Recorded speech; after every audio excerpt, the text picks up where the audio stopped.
Hey everyone, behind me is one of the coolest BMW car collections you're gonna see. It's in an epic man cave, so let's hear the history of these cars and find out what makes them unique.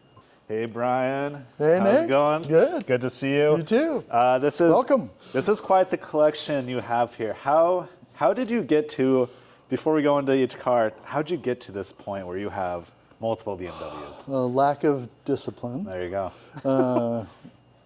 Well, this shop, for example, is a mishmash of just stuff that attracts me and things I got to have. And it's also kind of a extra carryover for BMWs. Yep. There's another garage that you've seen, obviously, which we can stuff 4 or 5 cars into that one. Yep. So a BMW or 3 or 4 might be in here at any particular time, and they get mixed around a lot. But my general passion is especially 90s. I think the first BMW I ever had was a 93 740, and loved that car. It was a used one, about 4 years old, and then the 90s were a trend that I was in my 30s, and the cars were 4 or 5 years old, and that's when I could finally afford one. Right. Yep. So you've been collecting for a while. Yeah, I kind of, in 1998, I bought that 740, and I would have one BMW. I got a 5 Series then later, and then I got a M3, and I went smaller and smaller because the cars were sportier and sportier. Right. Did some track events. The M3, even though it's a convertible, luckily in Portland you can do convertibles if you have the factory roll bar. And so I got rid of my 740. But it was the 90s and early 2000s, so those 90s BMWs were the used ones that I could afford. Nice. And enjoyed. And then I went through a little phase where I had just one BMW, and quite a few years later, an E34 caught my eye. That was a 540 Sport, M Sport, they generically started calling them. So it's in the back over there. And then the hoarding began. Yes. And then bringing a trailer got to be a thing. Yeah. And so you've had some purchases. it got to be really easy to purchase cars and really examine them remotely through 200 pictures, and asking questions and watching other people ask questions and getting the feedback on them. And I kind of decided I enjoyed driving classic cars, not just owning them. Right. And as one should. yeah, and there were just that mark and the time period in my brain got etched, and I just think there's so many cool 90s BMWs especially, and then there's a couple cool 80s BMWs that I happen to have, even though there were lots of cool 80s BMWs. Here's a cool 90s BMW. Let's start with this M3. How'd you end up with this one? Yeah, well, firstly, I never had an E36 through 25 years of having BMWs. A friend let me drive his E36, and I really enjoyed it. Scott Cottrell, actually, from our club. Nice. And he pointed out that was one of the E's that I did not own. So I had an E32, an E31, a couple E34s, and then an E46. But he's like, seems like you need an E36. So I started looking around, and I knew that the Euro models were really sought after. Okay. And I stumbled upon this one after coming really close to buying a Daytona Violet Euro from Serbia, of all places. And I happened to see this car for sale in Ohio. It came from Japan. And I'll go ahead and open the... So it's a sedan. Right. And even though I had not driven E36s that often, I knew of their reputation, their driving pleasure, and the rawness, the handling capability of them. And I knew that the Euro engine would be a good investment if you could find one that was in good shape.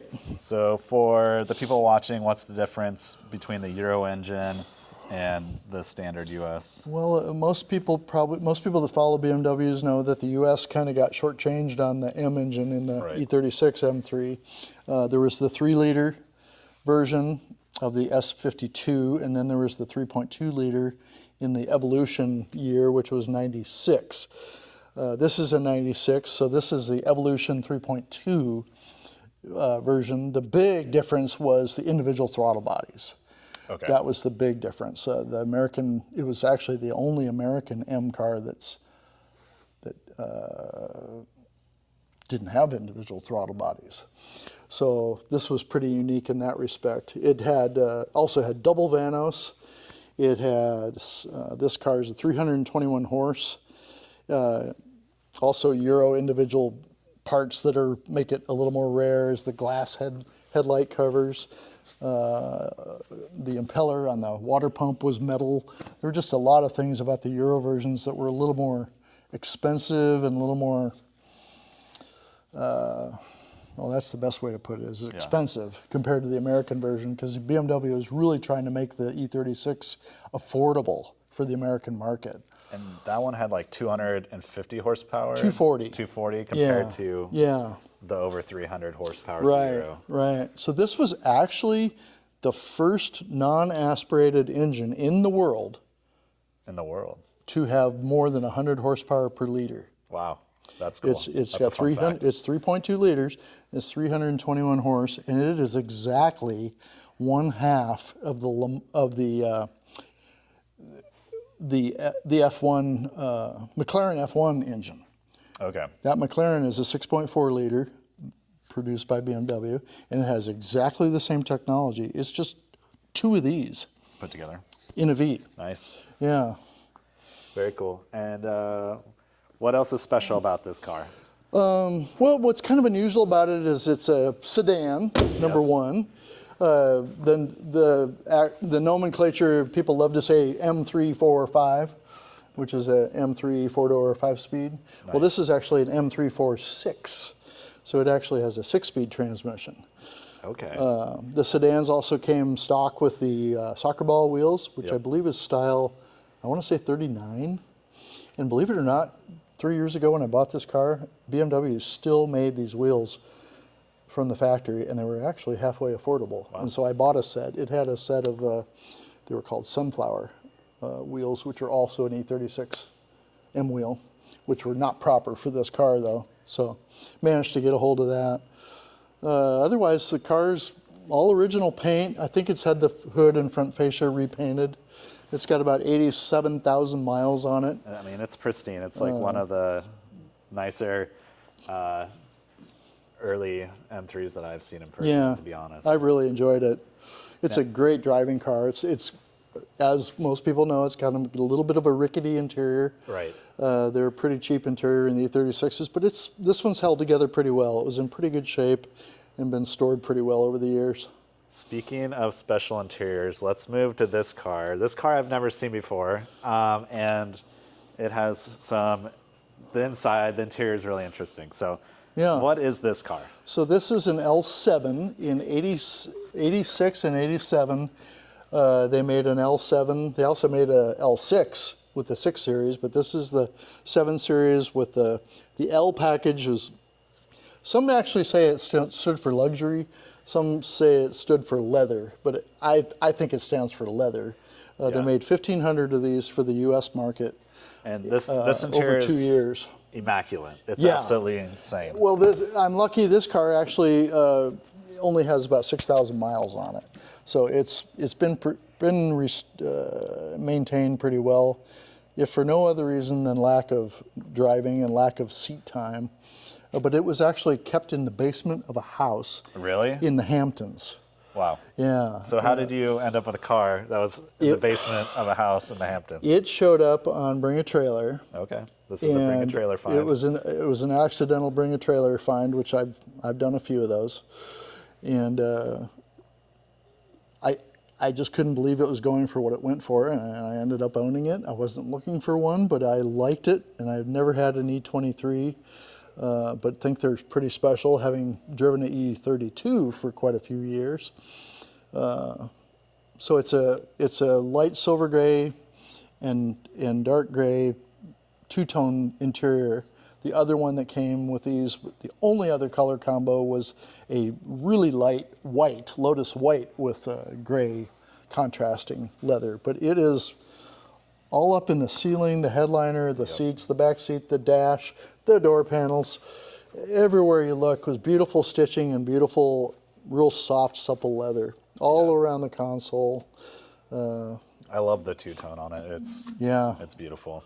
It's a really different driving experience than the E32. It's very stately, and you feel like you're being driven in this car, even though you're driving. It's very luxurious, very quiet, not powerful at all. You know, we're talking 185 horsepower in the M30 six-cylinder engine, which is pretty low compression in the 80s, but it gets you there. Right. In style and comfort. I just love driving this car. Yeah, this is very, very stylish, very, very clean, the cleanest. This is like the closest thing to like what a car from the 80s rolling off the showroom for. Yeah, I should show you the under the hood too, I suppose. Let's check it out.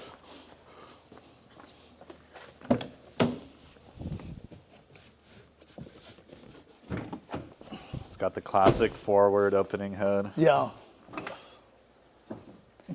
Oh wow! Yep, that is clean. And so the only thing that's been done to fix this engine bay is new foam on the hood, which miraculously they actually reproduce still. But everything otherwise is as was original. One really interesting point is this barcode on the engine right there. The dealer was supposed to take those off when they took the Cosmoline off the engine bay. Yeah. They didn't take the Cosmoline off the engine bay either completely. And I struggled with this, but it had a film, for example, right on here and all over here of Cosmoline. And anyone that's had an 80s or 90s BMW knows that that stuff is cooked on. Right. And it does not come off. So how'd you? It does not come off. How'd you deal this with car, I put a little brake clean on a rag. Yeah. The first place I tested it was right here, and I went like that, and it wiped right off. All right. And it was because this engine has not been run enough, and cooking, the Cosmoline hasn't been cooked enough to seal it on. It literally just wiped right off, and I really struggled because most people say, you know, keep an original car original. But it was just too easy, and it was too dirty, and it looks so nice all cleaned up. Yeah, so I just ended up going for it. One of the cleanest engine bays I've seen. Very nice. It's got an aftermarket Clifford alarm system, so it's got quite a few extra wires that clutter up the engine bay a little bit, but that's kind of a timepiece too, that alarm system. Nice. All right, let's move on to this car over here, which I personally love this one a lot because I had a 540. It wasn't this generation, but this 540 is way nicer than what I had. So tell us about this car. Yeah, this is actually the one that got me more into my second period of really getting into having classic BMWs. I had an E34 at one point. It was an automatic, fun car, 540. But boy, the manual with that 4-liter V8, as you know, is it's just so fun, and it sounds so good. The gear ratio is just right. In this car is called, people call it an M Sport, but the BMW never called it an M Sport. Okay. BMW called it the 540 with the Sport package. Okay. And it was kind of controversial because everyone started calling it an M Sport. Right. People did the same thing with E38 short 740 short sporties, by the way. People started calling them M Sports, and I constantly correct them on it because BMW never called it that. Okay, it's just the M package, Yeah. not the M Sport. It wasn't even an M package. It was a Sport package, but it was a $7,500 package. Whoa. And basically what had happened is the E34 M5 was not a big hit in the US, okay? And it was only 93 and 91, 92, and 93, and then it stopped in 94. I hope I'm getting this right. It stopped in 94 and 95, so there were no M5s in the US after 93. And what had happened is the 540 came on board, and they were so powerful. It was Right. really the same as an M5. Yeah.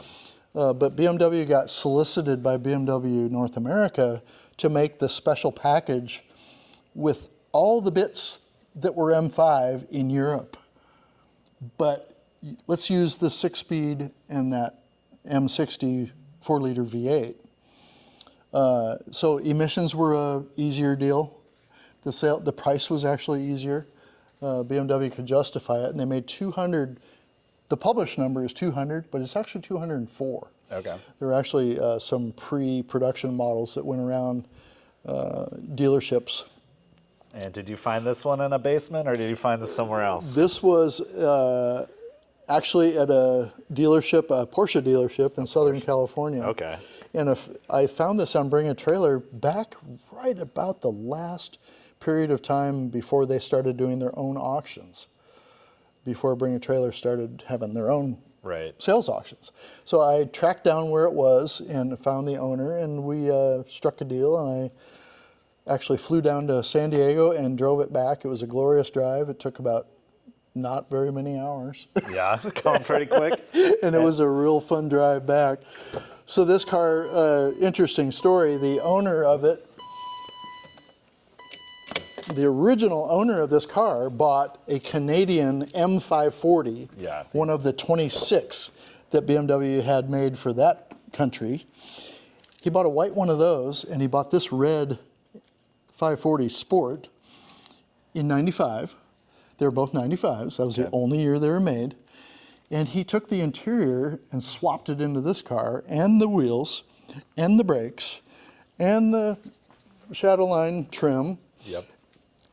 and I want to say maybe the door sills, a lot of parts. Yeah. It's. And he swapped them I love the M because he was a red car freak. Oh, really? I'm sorry to interrupt you. No, you're good. And he put the original interior of this car onto that white M540, and it ended up kind of beat up in the Bronx, New York. I found it online on eBay after I bought this car because I was curious about where that car ended up. Yeah, this is Hellrot. Yep. It's a great red. The interior cloth is called M Hurricane. Yeah, I love that pattern. I Yeah. love it. So beautiful car, beautiful car. And it's so it's basically an M5 minus. It's a Euro M5, even more importantly. So it has things like the Servotronic steering and the floating rotor brakes on the front. Okay. And these wheels, they were specific E34 M parallel wheels, forged wheels. Oh, they're forged. Wow. Yeah, they're really rare. And so I kept them on this car. The car came with throwing stars, which are a These great look better. BMW wheel. I like these. More on that later. Yep. Well, be careful. I know. I like these wheels personally. And then, all right, let's go over to the last car you have hidden over here in the corner. This has taken us back to the 80s? 85. 85. Yeah. So we got, This is another this is actually the first car I bought on Bring a Trailer in an auction. okay. And it's a 6 Series. It's a Euro 85, 635, of course. So you have a lot of Euro spec cars. Yeah, there's something about the bumpers on these Sharks in the American version that are just, well, they're like that E23. Right, they're very, They're giant diving boards, they diving call boards, them. yeah. So these are a nice tight package. Makes the coupe look really excellent, in my opinion. and so what's unique about this one? And this one actually had a 5-speed manual swapped into it. Oh, really? In California. So when I bought it on Bring a Trailer, it was, frankly, the 6 Series market wasn't as hot as it became. It's been about 12 years now. So you've had this for a while. Yeah, I think I paid like $23,000 for this car, and it was like, that seemed like a real lot. Right. I mean, I got into this bidding war with a friend, became a friend from Texas, and it was way more than I thought I was going to be paying. But in retrospect, I'm glad I did it. Right, because it's worth way more You just don't see the Euros, especially with manuals, too often. Oh yeah, and it's beautiful on the inside. It's clean. you didn't come with the sports seats. That's the only thing I semi regret. because it was an automatic to start with. Right. But you know, these seats are super comfortable. Yeah. And it's not like I'm carving canyons with this car. Yeah, It's a cruiser. It's a great Autobahn cruiser. So the Euro engine is a 218 horsepower. Okay. In this iteration, the American version would have been the 185 that's in the L7, for example. Man, they keep shafting the Americans. Yeah. So it's a little higher compression. Basically, that was the biggest difference, was the compression. This car doesn't have cats. That helps a little bit too. So it sounds great. I'll show you this engine bay.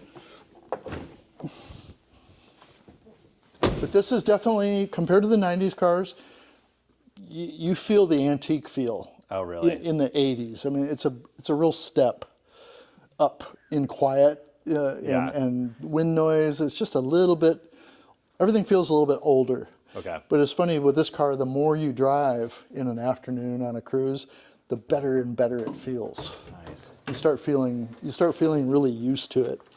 And then the luxury kind of starts kicking in, and you can appreciate it. Okay, nice. So this engine bay isn't too different than the E23. Right, I was gonna say, it looks very, similar. Yeah. Very good. It might have been a few months since I dusted it. Oh, it looks great. And this also has that special, like, motor blast. The motor blast? I haven't done that on this one, no. Okay. No. I do like that product, though. Well, what is it? It's a magic treatment on the complete engine bay that's a hydrophobic spray, and it actually makes things dust resistant and water resistant, and it just puts a sheen on everything from the rubber and plastics to the wires to the metal, and it works on all the surfaces under the hood. That car over there we looked at had it on the engine. This one doesn't. Both of those did, Right. yeah. So you can look in the video and see the difference. I can see it in person Right. pretty well. I also see a scratch or two on that hood I need to polish. All right. Well, thank you for showing us these cars. Sure. Appreciate it. Sure, All right. absolutely. There's another shop to go. There's another one to go.